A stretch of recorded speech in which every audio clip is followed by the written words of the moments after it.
Hi, good morning. This video is going to be a little bit different. I was thinking about it the other day and I realized that I forgot to grab my copy of Harry Potter from the classroom when they let us go in and get some stuff out of our classrooms. And we didn't get to finish our read aloud. So for parents who maybe don't know, our routine at school typically was we would go to lunch, we'd go to special area, then we'd go to lunch. There was sort of like a 15-minute gap between special area and lunch where some kids were using the bathroom and some kids were finishing up some math work, and it wasn't really enough time to do a full lesson or really get started on anything really heavy instructionally. So what we started doing to kind of fill that time and make it worthwhile is I use that sort of 10 or 15 minutes between special area and lunch to do a read aloud. And it's such a bummer because due to this coronavirus thing, and now we're doing the e-learning, we didn't get to finish our book, but we're so close. So I looked on my shelves at home, and you guys know I have Harry Potter here. So I did my best. I don't remember exactly which page we were on, but I sort of kind of picked. And if I tried to go back to where I know we were reading. I maybe went back too far, but that's okay. I'm just gonna do probably not a whole chapter, but a few pages to give you some read aloud time so that we can, at least in some way, finish this book together. Because I know some of us were invested in the story, we want to know what happens, and then they kicked us all out of school, and that's a bummer. So I wanted to read you some. So this isn't part of your classwork. It's not an assignment. I just thought it would be nice for us to finish the book, because I would hate it if I was in the middle of the book and then somebody said, no, you can't go back there anymore where you have the book. So anyway, we are starting like way at the end. So this is not a full read of the book. If you are tuning in from like a different classroom, or you thought that I was going to read the whole Harry Potter book, I am not. I'm just starting kind of where I think my class left off. So we've already read all of this as our read aloud. So I'm actually starting on chapter 15. Now, if you don't remember, because I know it's been a few weeks since we saw each other and we did one of these in chapter 15. Chapter 15 is called The Forbidden Forest. And all of our favorite heroes have detention because they were caught sneaking around the castle at night. They were trying to do their friend Hagrid a favor.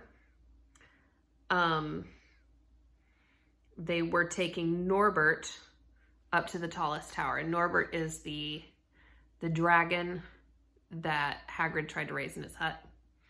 If you remember that, he was trying to raise that dragon in his hut that he had traded away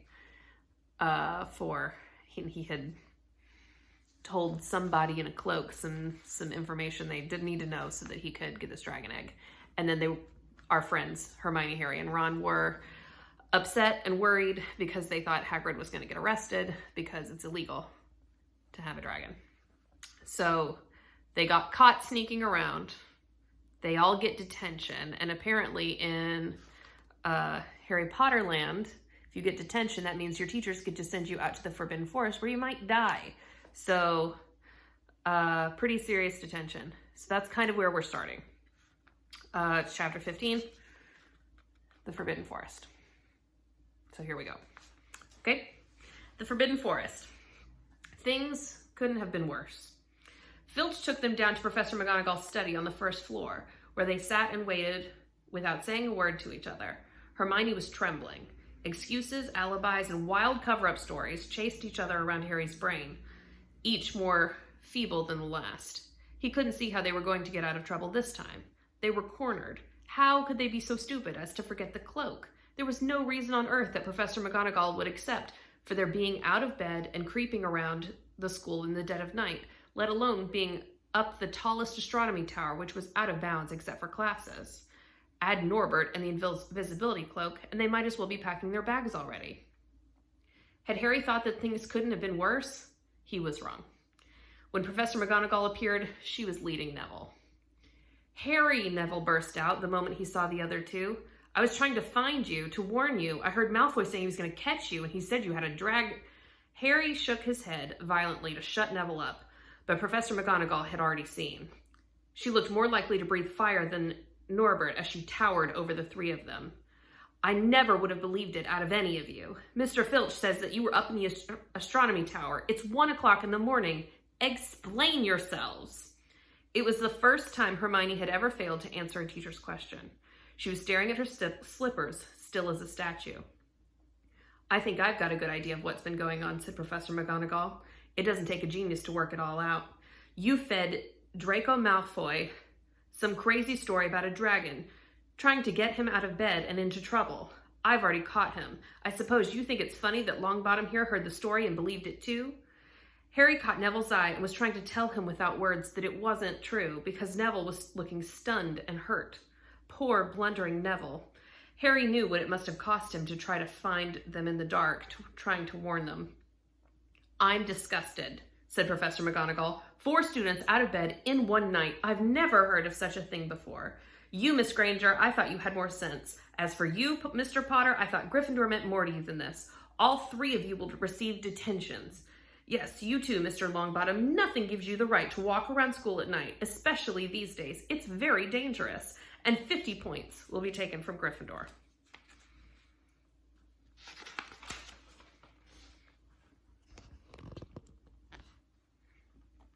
"50?" Harry gasped.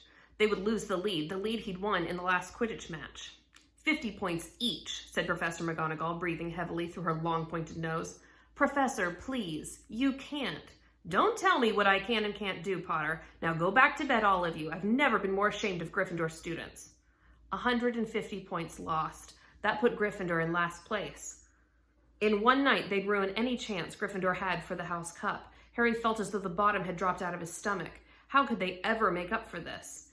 Harry didn't sleep all night. He could hear Neville sobbing into his pillow for what seemed like hours. Harry couldn't think of anything to say to comfort him.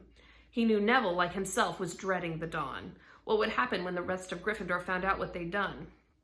At first, Gryffindor's passing the giant hourglasses that recorded the house points the next day thought that there'd been a mistake. How could they suddenly have 150 points fewer than yesterday? And the story started to spread. Harry Potter, the famous Harry Potter, their hero of 2 Quidditch matches, has lost them all these points, him and a couple of other stupid first years. From being one of the most popular and admired people at the school, Harry was suddenly the most hated. Even Ravenclaws and Hufflepuffs had turned on him because everyone had been longing to see Slytherin lose the House Cup. Everywhere Harry went, people pointed and didn't trouble to lower their voices as they insulted him. Slytherins, on the other hand, clapped as he walked past, whistling and cheering. "Thanks, Potter. We owe you one." Only Ron stood by him. "They'll all forget this in a few weeks. Fred and George have lost loads of points in all the time they've been here, and people still like them. They've never lost 150 points in one go, though, have they?" said Harry miserably. "Well, no," Ron admitted. It was a bit late to repair the damage, but Harry swore to himself not to meddle in things that weren't his business from now on. He'd had it with sneaking around and spying. He felt so ashamed of himself that he went to Wood and offered to resign from the Quidditch team. "Resign?" Wood thundered. "What good will that do? How are we going to get any points back if we can't win at Quidditch?"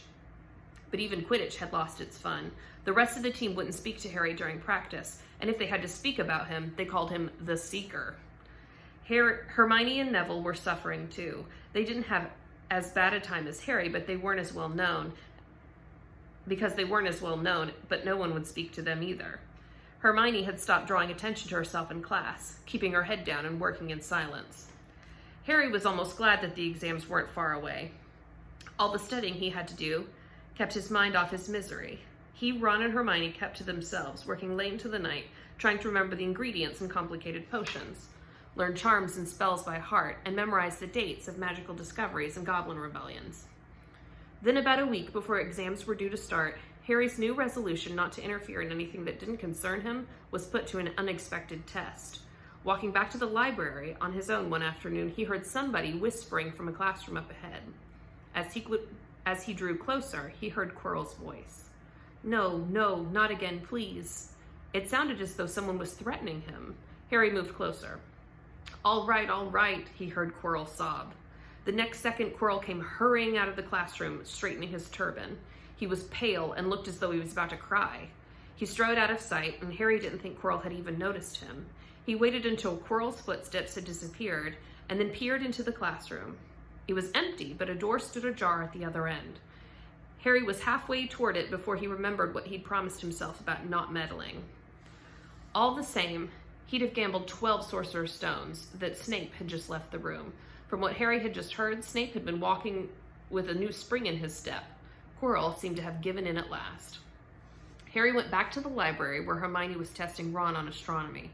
Harry told them what he'd heard. "Snape's done it then," said Ron. "If Quirrell's told him how to break the anti-dark force spell." "They're still fluffy, though," said Hermione. "Maybe Snape's found out how to get past him without asking Hagrid," said Ron, looking up at the thousands of books surrounding them. "I bet there's a book in here somewhere telling you how to get past a giant three-headed dog. So what do we do, Harry?" The light of adventure was again kindling in Ron's eyes, but Hermione answered before Harry could. "Go to Dumbledore. That's what we should have done ages ago. If we try anything ourselves, we'll be thrown out for sure." "But we've got no proof," said Harry. "Quirrell's too scared to back us up. Snape's only got to say that he doesn't know how the troll got in at Halloween and that he was nowhere near the 3rd floor. Who do you think they'll believe, him or us? It's not exactly a secret that we hate him. Dumbledore will think that we made it up to get him sacked, and Filch wouldn't help us if his life depended on it. He's too friendly with Snape. And the more students get thrown out, the better, he'll think. And don't forget, we're not exactly supposed to know about the stone or Fluffy. That'll take a lot of explaining." Hermione looked convinced, but Ron didn't. "If we just do a bit of poking around." "No," said Harry flatly. "We've done enough poking around." He pulled a map of Jupiter toward him and started to learn the names of its moons. The following morning, notes were delivered to Harry, Hermione, and Neville at the breakfast table. They were all the same. "Your detention will take place at 11 o'clock tonight. Meet Mr. Filch in the entrance hall. Professor M. McGonagall." Harry had forgotten they still had detentions to do in the fervor over the points that they'd lost. He half expected Hermione to complain that this was a whole night of studying lost, but she didn't say a word. Like Harry, she felt that they deserved what they'd got. At 11 o'clock that night, they said goodbye to Ron in the common room and went down to the entrance hall with Neville. Filch was already there, and so was Malfoy. Harry had forgotten that Malfoy had gotten a detention too. "Follow me," said Filch, lighting a lamp and leading them outside. "I bet you'll think twice about breaking a school rule again, won't you?" he said, leering at them. "Oh yes, hard work and pain are the best teachers if you ask me. It's just a pity they let the old punishments die out. Hang you by your wrists from the ceiling for a few days. I've still got chains in my office. Keep them well oiled in case they're ever needed. Right, off we go. Don't think of running off now. It'll be worse for you if you do." They marched across the dark grounds. Neville kept sniffing. Harry wondered what their punishment was going to be. It must be something really horrible, or Filch wouldn't be sounding so delighted. The moon was bright, but clouds scudded across it to keep throwing them into darkness. Ahead, Harry could see the lighted windows of Hagrid's hut. Then they heard a distant shout. "Is that you, Filch? Hurry up, I want to get started." Harry's heart rose. If they were going to be working with Hagrid, maybe it wouldn't be so bad. His relief must have shown in his face, too, because Filch said, "I suppose you think you'll be enjoying yourself with that oath? Well, think again, boy. It's into the forest you're going, and I'm much mistaken if you'll come out in one piece." At this, Neville let out a little moan, and Malfoy stopped dead in his tracks. "The forest," he repeated, and he didn't sound quite as cool as usual. "We can't go in there at night. There's all sort of things in there. Werewolves, I heard." Neville clutched the sleeve of Harry's robe and made a choking noise. "That's your problem, isn't it?" said Filch, his voice crackling with glee. "Should have thought of them werewolves before you got into trouble, shouldn't you?" Hagrid came striding toward them out of the dark, Fang at his heel. He was carrying his large crossbow, and a quiver of arrows hung over his shoulder. About time, he said. I've been waiting for half an hour already. All right, Harry and Hermione?